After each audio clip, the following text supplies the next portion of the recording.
మరి నవీన్ యాదవ్ గతంలో two times పోటీ చేశారు కదా, అప్పుడు గెలవలేకపోయారు. మరి ఇప్పుడు ఉందంటారా? గతంలో పోటీ చేసినప్పుడు 2014లో పోటీ చేసినప్పుడు ఇండిపెండెంట్గా పోటీ చేశారు. అప్పుడు 20,000 వచ్చాయి.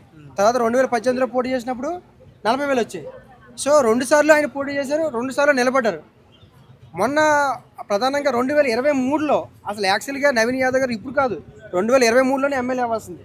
ఎందుకంటే అజరుద్దీన్ గారికి సీట్ ఇచ్చారు. ఆ సీటు నవీన్ యాదవ్ గారికి ఇచ్చింటే ఖచ్చితంగా ఎమ్మెల్యే అవి గెలిచేవాళ్ళు. ఎందుకంటే ఎంఐఎం పార్టీ నుంచి పోటీ చేసినప్పుడు నవీన్ యాదవ్ గారికి వెళ్ళలేదు.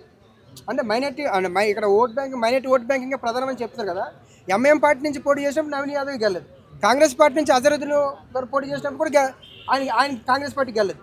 సో అంటే ఇండివిజువల్ పార్టీ బలంతో పాటు ఇండివిజువల్ బలం అనేది లేకపోవడం వల్ల ఇక్కడికి వెళ్ళలేదు. సో ఆ 2023లోనే నవీన్ యాదవ్ గారికి ఇచ్చుంటే ఖచ్చితంగా గెలిచేవాళ్ళు. అందుకే నవీన్ యాదవ్ గారు చాలాసార్లు చెప్తుంటారు, మాకు కావాలని సీట్ రాకుండా కుట్ర చేశారు, లేకపోతే మేము గెలిచేవాళ్ళని చెప్తారు.